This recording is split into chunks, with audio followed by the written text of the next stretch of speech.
네, 안녕하세요. 오늘은 천재김 고2 문학 교과서의 대단원인 중에서도 3단원인 한국 문학의 흐름 중 조선시대의 문학 세 번째 작품 양주 별산대 놀이에 대해서 배워보도록 하겠습니다. 이 작품은 조선 후기의 민속극 갈래의 대표작 중 하나입니다. 그래서 이런 양주 별산대 놀이 같은 경우는 경기도 양주 지방에서 전승되어 온 상대도감의 계통의 전통 가면극이에요. 가면을 쓰고 하는 극인데요. 양반들의 위선과 무능을 폭로하는 동시에 조선 후기 때 변화되어가는 그런 사회상을 보여주는 작품이기도 하죠. 그래서 하층민을 대표하는 말뚝이와 쇠뚝이를 통해서 양반들의 비판하고 풍자하는 과정을 통해서 전반적으로 풍자하고 해악의 표현법을 기반으로 내용을 전개하고 있는 작품이고요. 이런 조선 후기의 기층 민중들의 세계관을 살펴보기에 딱 좋은 작품이라고 보시면 될 것 같습니다. 조선 후기로 오면서 원래 문학 같은 경우에는 아무래도 한자를 주로 사용을 할 때는 아까 시조와 같은 맥락으로 주로 양반들이 향유층이었었는데 조선 후기로 오게 되면서 훈민정음이 조금 널리 사용됨에 따라서 일반 평민들까지로도 확대가 되었다고 하죠. 특히 전통 가면극의 경우 무능하고 타락한 지배층에 대한 서민들의 비판의식을 잘 드러내고 있는데 조선 후기 서민들의 세계관을 잘 살펴볼 수 있는 작품이죠. 특히 이제 아까 말씀드렸던 것처럼 서민층을 대표하는 말뚝이하고 쇠뚝이가 어떻게 양반들을 비판하고 풍자하고 있는지, 그리고 이런 풍자하는 장면들을 통해서 이런 조선 후기의 전통 민속극이 가지고 있는 특징과 의의를 파악하는 것이 이 작품의 주요 포인트가 될 것 같습니다. 그래서 이런 아주 양주 병살대 놀이의 공연 대본 중 일부고요. 그리고 이 작품 전체 같은 경우에는 8개의 과장의 각기 다른 주제를 가지고 독립적으로 구성이 되어 있는데 특히 이런 7과장의 제1경인 의막사령놀이는 말뚝이가 샌님, 서방님, 도령님을 모시고 산대놀이를 보러 왔다가 이들이 머물 거처를 돼지우리로 정함으로써 지배층에 대한 풍자와 비판을 드러내고 있는 작품입니다. 그러니까 무능하고 부패하고 있는 양반층을 풍자함으로써 서민들이 가지고 있는 비판의식과 애환을 잘 보여줌으로써 조선 후기의 사회문화적인 현실과 서민들의 문화를 잘 보여주는 작품인데요. 그러니까 말뚝이가 쇠뚝이한테 양반들의 음악을 정해달라고 부탁으로 했는데 쇠뚝이가 지어진 대주리와 같은 음악에 양반들이 들어가고 쇠뚝이가 양반들한테 자신을 아버지라고 부르도록 조롱하는 과정을 통해서 풍자하고 해악에 들어가죠. 그래서 결국적으로 샌님이 말뚝이에게 벌을 주려다가 뇌물을 받고 풀어줌으로써 끝까지 양반들에 대한 해악적인 모습이 드러나고 있는 작품이라고 생각하시면 될 것 같습니다. 전반적으로 되게 과장되어 있고 해악적인 부분이 많이 들어가 있고 현실성을 통해서 비속어가 굉장히 많이 사용된다는 점도 이 작품의 특징이라고 볼 수가 있겠네요. 작품을 간단하게 한번 보자면 말뚝이가 샌님, 서방님, 도령님을 데리고 등장을 합니다. 샌님은 붉은 탈을 쓰고 있고요. 또 도포를 입고 있으며 손에는 꽃무늬 부채를 들고 머리에는 검은 배로 만든 유건을 썼대요. 서방님은 흰 탈을 쓰고 도파를 입었으며 역시 꽃무늬 부채를 들고 머리에는 관을 썼고 도령님 같은 경우는 흰 탈을 쓰고 어린아이들이 명절에 있는 전복을 입고 손에는 꽃무늬 부채를 들었대요. 말뚝이는 페랭이를 쓰고 대나무로 만든 채찍을 들었다고 합니다. 여기서 이런 단어들도 여러분들이 굉장히 어려워하기 때문에 단어 어휘 같은 것도 꼼꼼하게 봐두는 게 포인트가 될 것 같아요.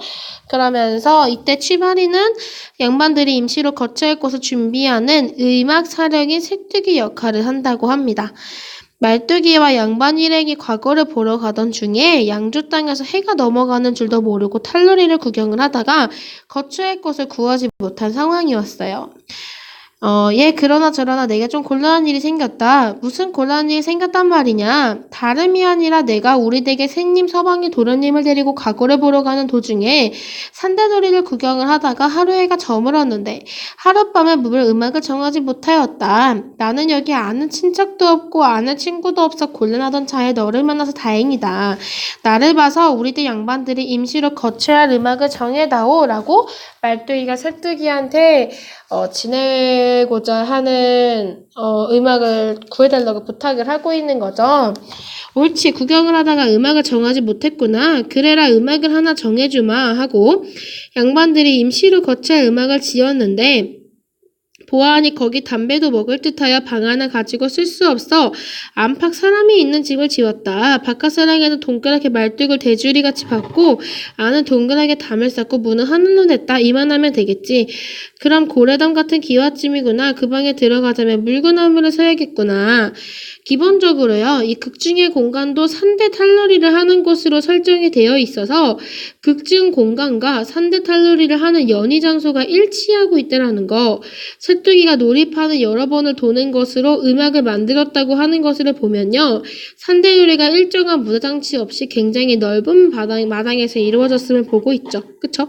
그러니까 막 음악을 짓는다고 해놓고 빙글빙글 돌고 다 지었다고 얘기를 하는 거 보면 우리가 기본적으로 생각하는 연극과는 다르게 그냥 그 넓은 곳 자체가 무대장치가 하나도 없이 이루어졌다는 걸 알 수가 있는 거겠죠.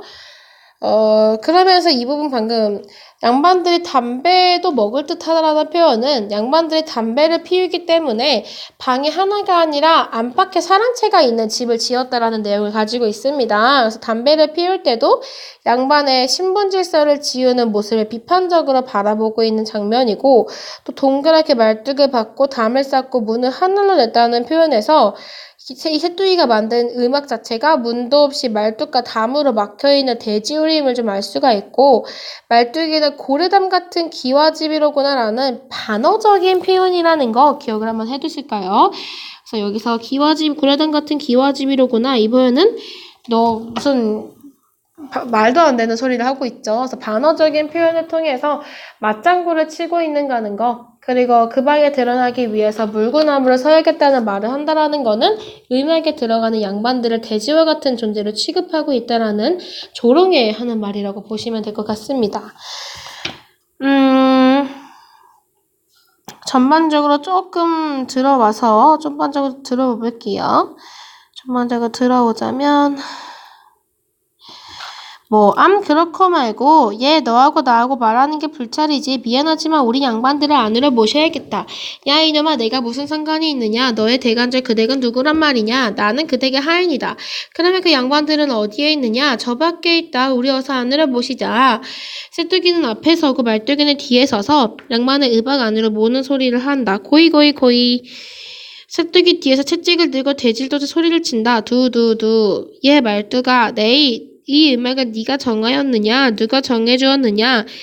우리 스님께서 우리가 거쳐야 할 음악을 이 음악을 누가 잡았느냐? 네가 얻었느냐? 누가 다른 사람이 얻었느냐? 하고 말씀하시기에 이 동네 아는 친구 새뚜이가 얻었습니다 하고 말씀드리니 그런 게 보자꾸나 하시는데 들어가서 네가 새님을 한번 뵈는 게 좋겠다 라고 표현을 하네요. 내가 그런 양반들을 왜 뵙느냐? 너 그렇지 않다. 나중에 벼슬을 하려면 꼭 배워야 한다.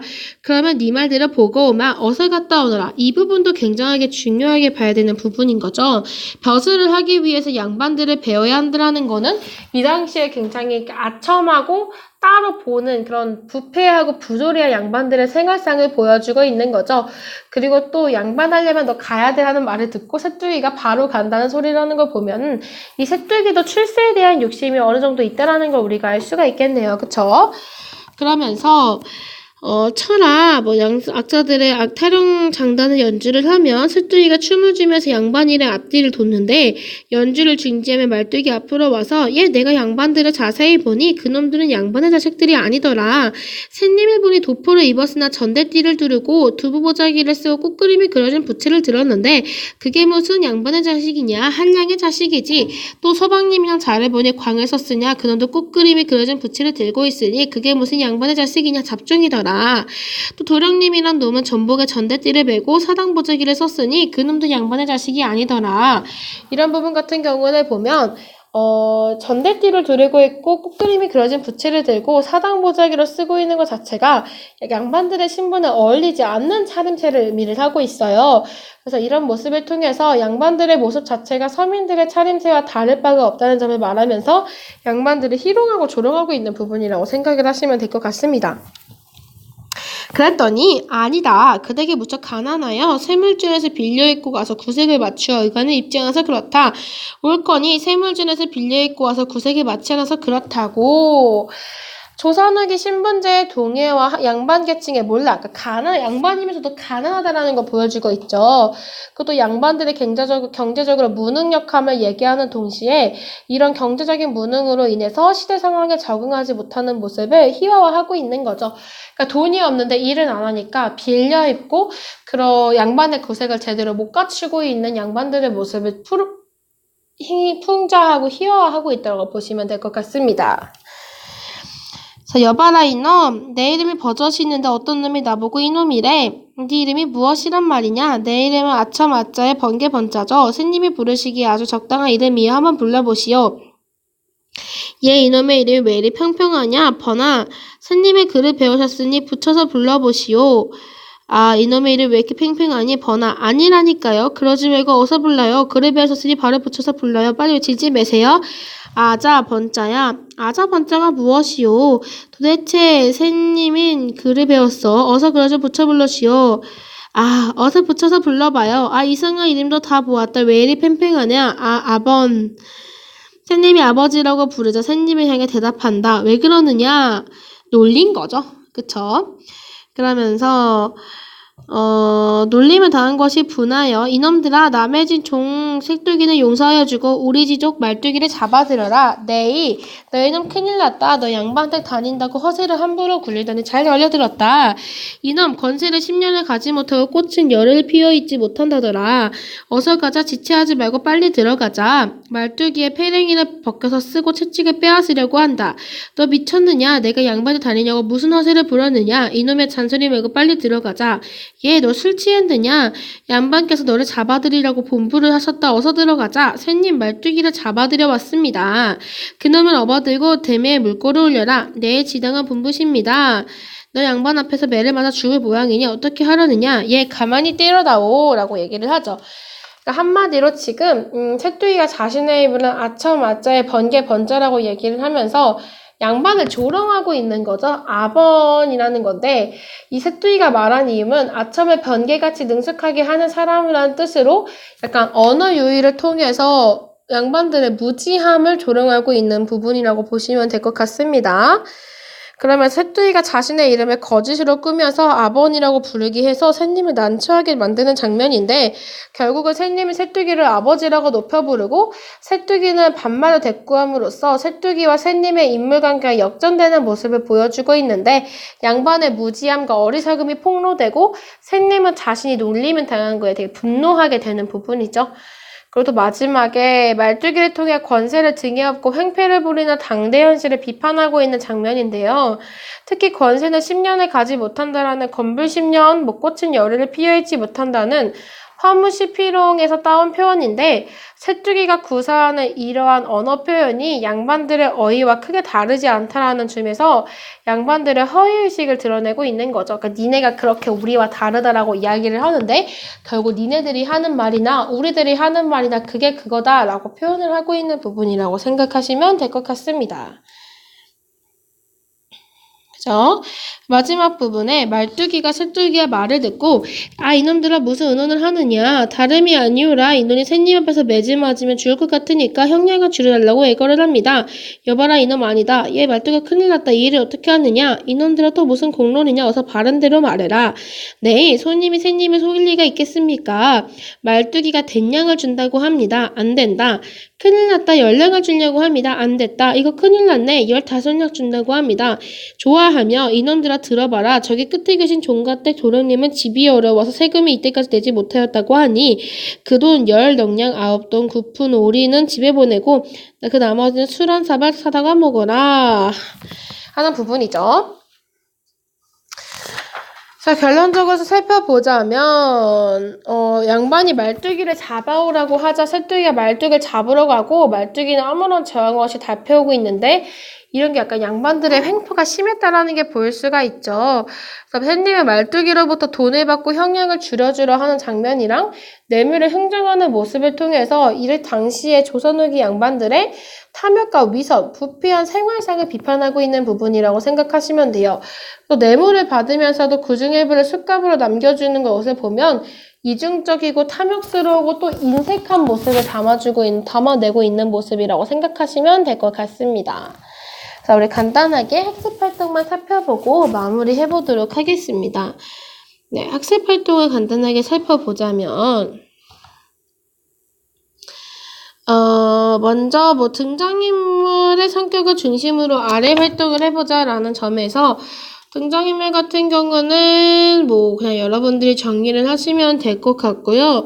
주요 사건 같은 경우는 셋뚜기가 돼지우리와 같은 음악을 구해주고 셋뚜기가 자신의 이름을 아버니라고 장난으로 만들어서 놀리는 사건이랑 말뚝이하고 셋뚜기가 매품으로 또 셋님에게 돈을 주어서 조롱하는 그 사건 정도 같은 것들을 보시면 되고 성격 같은 경우는 여러분들이 스스로 파악하시면 될 것 같습니다. 자, 뒤에 다음 작품으로 한번 보자면 민속극 속 등장인물의 특징을 한번 보자면요. 민속극 대사에서는 상대방에 대해 무시하고 혼자 짓거려대거나 상대방을 앞에 두고 자문 작업하거나 겉으로는 복종하면서 욕하는 어법 등이 드러난다고 합니다.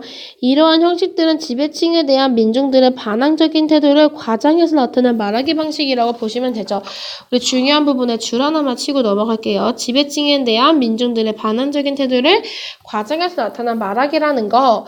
그래서 이다층에 대해서 보자면 전반적으로 셋뚜기가 양반을 소개하는 대사나 셋뚜기가 맷값을 흥정하는 과정 속에서 이러한 말하기가 드러나게 되는 거죠. 그래서 이 작품을 통해서 우리가 민속극에서 당시 지배층을 대하는 태도를 살펴보자면 위선적이고 무능력과 횡패를 풍자하고 조롱하고 있다라는 걸 우리가 알 수 있겠죠. 그렇다면 이 작품 속에서 셋뚜기하고 말뚝이가 담당하는 역할이라는 거는 양반에 대한 직접적인 비판과 풍자를 하면서 민중들의 반항적인 모습을 보여주고 있는 역할을 하고 있다고 보시면 될 것 같습니다. 그래서 우리가 다음 거를 한번 보자면 아래 활동을 통해서 민속극의 연행 공간이 지닌 특징을 탐구를 해보자고 합니다. 다음을 참고하여 민속극이 연행된 무대장치의 특징을 짐작할 수 있는 부분을 이 작품 쪽에서 찾아보자. 탈춤은 많은 관중들이 모일 수 있는 공투를 무대를 삼아 1년에 한 번 이른 봄부터 여름 사이에 있는 명절에 공연이 되었는데요. 탈춤에는 일체의 무대장치가 없기 때문에 대사와 몸집에 따라 장면을 자유로이 전환을 할 수가 있다고 합니다. 물 깃는 신용을 하면 거기가 우물가가 되는 거고 문을 열고 들어가는 신용을 하면 방 안을 말하는 것이 되기 때문에 또 탈춤의 배우는 관중에게 말을 거거나 악기를 다루는 사람이랑 대화를 하기도 하는데요. 이러한 공연 방식은 극의 내용과 관중 현실 사이에 간격이 생기지 않도록 하는 역할을 한다는 거죠. 그러니까 그 셋뚜기가 양반들의 음악 안으로 모으는 장면뿐만 아니라 전반적으로 음악을 만드는 장면에서 딱히 다른 장면이 바뀌지가 아니라 그 자리를 빙빙빙 돈다는 거, 그리고 셋님의 음악 안에 들어가 앉는 장면 같은 곳에서 공간의 변화를 드러내고 있다는 거겠죠. 그쵸? 직접 무대 장치가 없어도 이 사람들이 어떤 신용을 하면 그게 무대 문화가 변화함을 일러주는 표현이라는 거. 그리고 민속극을 향유했던 주요 문화 담당층을 고려하여 민속극이 연행된 무대장치의 특징을 보자면 사실 민속극의 공연자와 강중은 일반 백성들이죠. 그래서 사실 일반 백성들이 생활하는 공간에서 특별한 무대장치를 구하는 것 자체가 굉장히 부담스럽고 일이었을 거라는 거죠. 그러니까 특별한 무대장치 없어도 대사와 몸짓만으로 이런 일반 백성들끼리의 즐거움을 위해서 공연을 하기 위해서는 무대장치가 딱히 없어도 대사와 몸짓만으로 공연하는 거를 통해서 공연을 해왔기 때문에 무대장치가 필요 없었던 거라고 보시면 될 것 같습니다. 그죠? 그래서 이런 민속극의 등장인물 등이 연행되었던 상황 등을 고려하여 당시 사회의 민속극이 담당하였던 사회적인 기쟁을 해보자면 지배층에 대한 풍자면서 그 당시의 사회를 비판하는 역할을 했다라는 거죠. 서민들의 비판의식을 보여주면서도 당시에 잘못되어 있는 사회적인 모습을 직접적으로 보여주는 역할을 했다고 보시면 될 것 같습니다. 네, 오늘 이렇게 우리가 오늘 작품을 배웠었고요. 특히나 이 작품 같은 경우 양주 별산대 놀이 같은 경우에는 아까 고전 작품이랑 비슷하게 여러분들이 사용하지 않고 있는 어휘들이 굉장히 많이 나올 것이고, 특히나 여기서 말뚝이의 새뚝이의 역할을 근본으로 이 작품이 전달하고 싶은 바를 파악하는 게 가장 중요할 것 같아요. 그리고 풍자하고 해악이라는 표현법에 대한 이해도 여러분들이 당연히 필요하고, 그리고 전반적으로, 이 당시가 이 민속극이라는 갈래에 더불어서 무대 장치가 사용하지 않는다는 점에서 어떤 역할을 하고 있는지, 어떤 의미가 있는지, 그리고 이런 사회 속에서 이러한 민속극이 어떤 역할을 하였는지 자체가 핵심 포인트가 될 것 같습니다. 네, 오늘은 여기까지 하도록 하고, 오늘도 고생했어요. 다음 시간에만 보도록 하겠습니다.